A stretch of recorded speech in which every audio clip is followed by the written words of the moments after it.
Alors, bonjour, bienvenue dans ma chaîne d'aujourd'hui. Mon nom c'est Gisèle, c'est toujours un plaisir pour moi de vous accueillir. Si c'est la première fois que vous découvrez ma chaîne, ben, abonnez-vous, partagez la vidéo et surtout écoutez la vidéo jusqu'à la fin. N'oubliez pas le petit pouce tout de suite pendant que vous écoutez la vidéo, ben, vous likez la vidéo. Ok? Alors aujourd'hui, je vais vous parler de la solitude. 4 choses que vous devez savoir sur la solitude. Les gens ont tendance à avoir peur d'être seuls. Et je me demande pourquoi. Pourquoi vous avez peur d'être seul? Parfois. Est-ce que vous savez que la solitude, ça nous permet, c'est un moyen de se ressourcer afin de ressortir plus fort. 4 choses que vous devez savoir. La solitude, c'est un moyen de stimuler sa créativité. Vous allez voir, hein, que ce soit les artistes, que ce soit les peintres, les écrivains. Quand un écrivain écrit, il faut qu'il soit seul, il faut qu'il soit dans un environnement où il est tranquille. Donc, la solitude permet donc de se ressourcer. Ok? Ça stimule la créativité.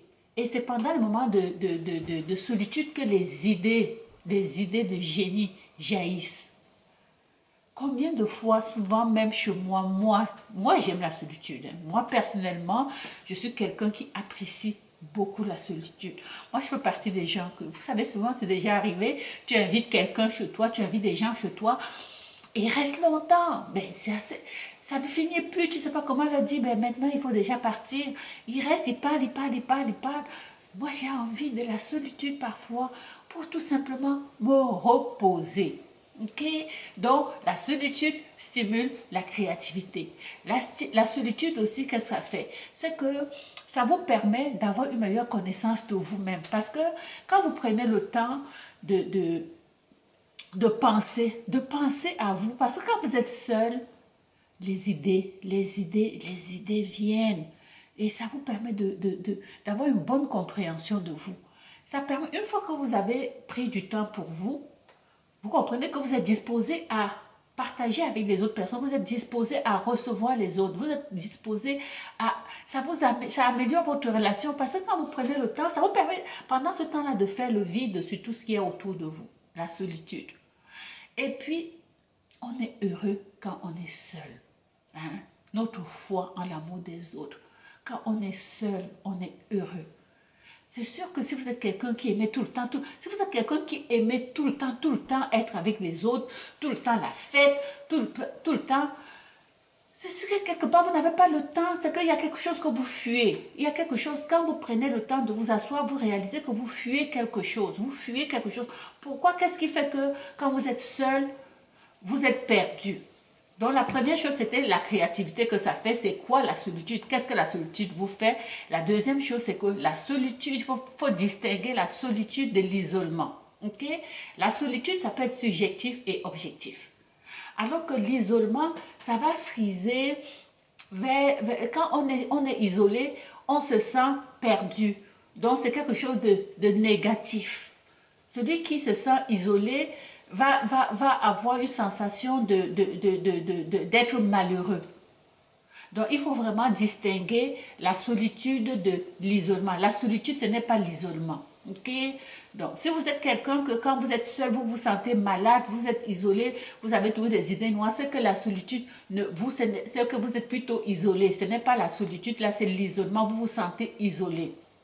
Vous ne devez pas vous sentir isolé quand vous vous retirez pour prendre du temps pour vous. La solitude devrait plutôt être une source d'épanouissement. Si je vous donnais un devoir, je vous dis par exemple, faites une liste, établissez, prenez une feuille, écrivez sur cette liste tout ce que vous aimez faire seul. Faites cet exercice, vous allez voir, ça va vous faire du bien. Vous faites la liste de tout ce que vous aimez faire seul. Vous allez voir, et puis quand vous allez faire cette liste-là, vous vous donnez du temps. Vous faites un agenda dans votre calendrier, vous vous dites, je ne sais pas moi, tel jour de la semaine, je ne sais pas, le samedi, après-midi, je vais prendre le temps de faire telle chose que j'aime faire seule. Disons que moi personnellement, j'aime faire seul ce que j'aime faire seul, ce que j'aime lire. Ou bien j'aime faire mes recherches seul. Je ne veux pas être dérangée. Ok? J'aime être tranquille. Bon, j'ai la chance d'avoir une grande maison, alors j'aime ma chambre qui est très grande, alors j'aime être dans mon appartement, j'appelle toujours ça mon appartement, j'aime être là-dedans et je laisse mon imagination vagabonder et c'est à ce moment-là que jaillissent mes idées, même mes idées de vidéos, mes sujets de vidéos, c'est dans la solitude que, que les idées me viennent en tête et je veux faire ma recherche pour pouvoir mieux vous donner des informations qui sont pertinentes et qui sont documentées. Parce que je ne vous dis pas n'importe quoi qui sort de nulle part. Okay? Ce que je vous dis, ce sont des choses qui sont objectives, ce sont des choses qui sont documentées, ce sont des choses qui sont prouvées. Okay? Donc, là, je vous ai parlé donc, de la solitude qui était une source d'épanouissement. Vous devez apprivoiser. La chose que vous devez savoir par rapport à la solitude, c'est que vous devez apprendre à l'apprivoiser. Apprendre à l'apprivoiser, ça veut dire quoi?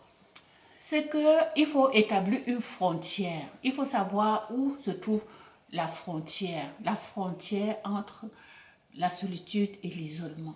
Et c'est vraiment, et puis se donner des rendez-vous avec soi-même pour pouvoir bénéficier de ces moments-là. Parce que la solitude, c'est un atout. C'est quand vous êtes quelqu'un, si vous n'êtes pas capable d'apprécier la solitude, vraiment, je vais vous encourager à prendre des habitudes, à prendre le temps de vous donner, même si, disons vous n'avez jamais, vous n'aimez pas être solitaire, vous prenez un moment, disons vous vous donnez un 10 minutes hein, dans la journée où vous êtes seul, tranquille.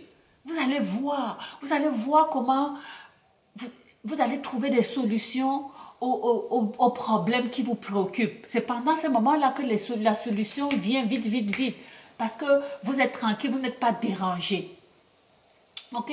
Donc, j'espère vraiment que cette vidéo sur la solitude va vous faire prendre conscience que la solitude, ça a beaucoup d'avantages, comme je vous ai dit là. Donc, ce sont ces moments de solitude qui vous permettent de stimuler votre créativité. Donc, il faut prendre le temps pour soi. Quand on dit toujours de prendre le temps pour soi, c'est prendre le temps pour soi. Et ce prendre le temps pour soi, là, c'est votre moment à vous.